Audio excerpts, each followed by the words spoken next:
Assalamualaikum warahmatullahi wabarakatuh. Selamat pagi anak-anak. Pada kesempatan hari ini materinya adalah Khulafaur Rasyidin. Di sini ada yang tahu apa itu Khulafaur Rasyidin? Khulafaur Rasyidin berasal dari bahasa Arab, yakni dari kata khulafa dan ar-rasyidin. Khulafa artinya pemimpin dan rasyidin artinya bijaksana. Ada beberapa tugas penting yang diemban oleh Khulafaur Rasyidin. Yang pertama adalah melindungi agama Islam, kemudian menjadi pemimpin kaum muslimin setelah Rasulullah wafat, kemudian juga melestarikan hukum-hukum Islam. Kata Khulafaur Rasyidin merujuk kepada orang pengganti Rasulullah, ya, dimana ketika Rasulullah wafat maka digantikan oleh Khulafaur Rasyidin itu, namanya khalifah. Ada 4 nama khalifah yang menggantikan Rasulullah. Yang pertama Abu Bakar, kedua Umar, Utsman, dan Ali. Pertama kita bahas Abu Bakar terlebih dahulu. Abu Bakar Siddiq, ya, menjadi khalifah karena musyawarah. Pada waktu itu ketika Nabi wafat, ada perkumpulan beberapa sahabat Nabi untuk membahas tentang pemilihan penerus pemimpin yang selanjutnya. Abu Bakar memerintah menjadi khalifah, menjabat sebagai khalifah dari tahun 632 Masehi sampai 634 Masehi, selama 2 tahun. Beliau bergerak sebagai as-siddiq, dapat dipercaya karena memang yang pertama membenarkan agama Islam setelah Muhammad adalah Abu Bakar as-Siddiq. Seperti itu. Sampai sini paham anak-anak? Ya. Adapun jasa-jasanya ketika Abu Bakar menjadi khalifah, yakni yang pertama adalah memerangi kaum murtad, nabi palsu, dan juga orang yang ingkar zakat. Ketika Nabi Muhammad SAW wafat, banyak sekali orang-orang yang lemah iman, kemudian murtad sehingga menimbulkan banyak pergolakan masa itu. Tapi di masa Abu Bakar itu semua sudah diberantas semua. Kemudian Abu Bakar as-Siddiq wafat ketika menjabat menjadi khalifah selama 2 tahun. Kemudian beliau sakit keras, kemudian beliau wafat. Sebelum wafat, Abu Bakar as-Siddiq menunjuk Umar bin Khattab sebagai khalifah penerusnya. Sekarang kita masuk ke Umar bin Khattab. Umar bin Khattab dipilih langsung oleh Abu Bakar karena apa? Karena memang Abu Bakar tidak mau terulang kembali. Soalnya pada waktu Abu Bakar terpilih, pada saat musyawarah itu banyak pergolakan, banyak beda pendapat, sehingga Abu Bakar memutuskan untuk memilih Umar secara langsung. Jadi Umar ini dipilih langsung oleh Abu Bakar untuk meneruskan kekhalifahan. Umar bin Khattab menjabat sebagai khalifah dari tahun 634 Masehi sampai 644 Masehi, 10 tahun. Beliau bergerak sebagai Al-Faruq, yakni yang artinya dapat membedakan apa yang benar dan juga yang batil, yang salah. Oke. Adapun jasa-jasanya, yang pertama Umar mendirikan Baitul Mal. Ya, Baitul Mal. Kemudian mendirikan pengadilan. Pada waktu Umar menjabat tidak ada kriminalitas pada waktu itu, jadi minim sekali kriminalitas.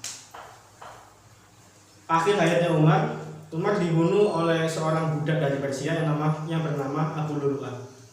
Karena apa? Karena memang pada saat itu kaum muslimin berhasil menundukkan kerajaan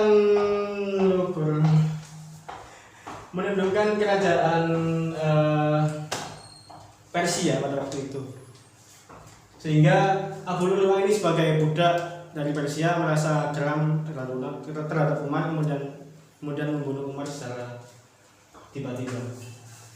Kemudian yang ketiga adalah Utsman bin Affan. Utsman bin Affan ini bukan dipilih berdasarkan pemilihan umum, musyawarah dari beberapa sahabat, ada calon-calonnya berapa, terus kemudian yang terpilih adalah Umar.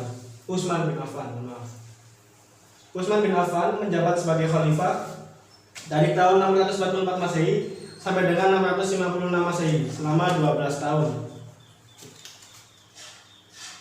Utsman bin Affan bergelar Zunnuraini atau bisa dibilang pemilik 2 cahaya. Karena apa? Karena Utsman bin Affan menikahi 2 putri Rasulullah secara berurutan, yakni Ruqayyah dan Ummi Kulsum.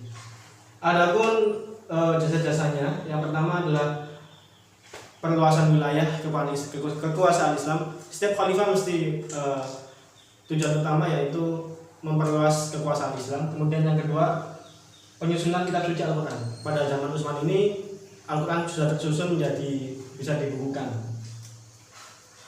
Kemudian Utsman bin Affan dibunuh oleh kaum pemberontak atau orang yang kecewa kepada kepemimpinan Utsman bin Affan, karena memang pada saat Utsman bin Affan menjabat sebagai khalifah, pejabat-pejabat tinggi, gubernur-gubernurnya itu dipilih langsung oleh Utsman sendiri dari pihak-pihak keluarganya sendiri. Jadi banyak orang yang kecewa pada saat itu, sehingga beliau Utsman bin Affan dibunuh langsung oleh orang-orang yang kecewa tersebut. Kemudian yang terakhir ada Ali bin Abi Thalib. Ali dipilih menjadi khalifah oleh masyarakat. Jadi setelah Utsman bin Affan meninggal, Ali lah langsung disuruh untuk menggantikan Utsman bin Affan.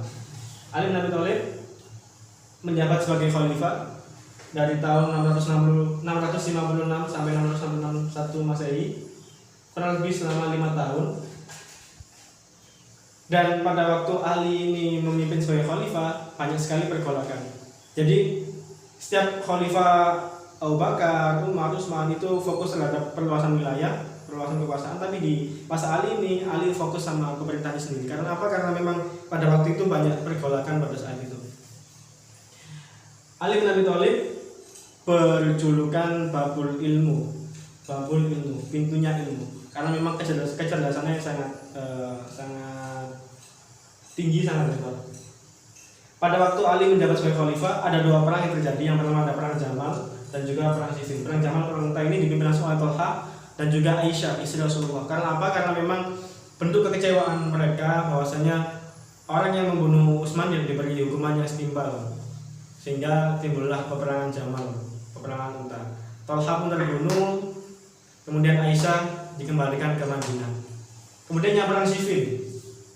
Di perang Siffin ini terakhirnya perundingan. Jadi waktu itu ada siasat untuk berunding damai antara pihak Ali bin Abi Thalib dan juga Muawiyah bin Abi Sufyan. Tapi pada saat itu Muawiyah melaksanakan taktik yang sangat licik sehingga Ali pun terkalahkan dalam perundingan tersebut. Kemudian ada 2 golongan Ali. Yang pertama Syiah dan Khawarij. Syiah ini mendukung Ali dalam apapun yang dipilih Ali, mendukung Ali. Kemudian yang Khawarij ini membangkang Ali karena memang tidak mau untuk diajak berunding dengan Muawiyah, bahwasanya itu memang siasatnya Muawiyah lah, seperti itu. Kemudian Khawarij ini memutuskan keluar dari Ali. Kemudian benar yang dipikirkan Khawarij bahwasanya itu cuma siasat politik saja, siasat strategi aja, sehingga Ali terkalahkan pada saat itu. Orang Khawarij pun menjadi geram pada waktu itu, sehingga intinya marah sekali sama Ali. Kemudian akhirnya Ali dibunuh langsung oleh orang Khawarij tersebut yang bernama Abdurrahman bin Muljam. Tapi sasarannya bukan cuma Ali, tapi Muawiyah juga, Amr bin As juga. Amr bin As itu sebagai orang yang mewakili perundingan tersebut. Sehingga Khawarij tidak sampai, sehingga Khawarij juga mengincar Muawiyah dan juga Amr bin As. Seperti itu. Jadi Ali terbunuh, kemudian digantikan oleh Muawiyah. Seperti itu. Itulah sekilas materi tentang Khulafaur Rasyidin. Kurang lebihnya mohon maaf. Assalamualaikum warahmatullahi wabarakatuh.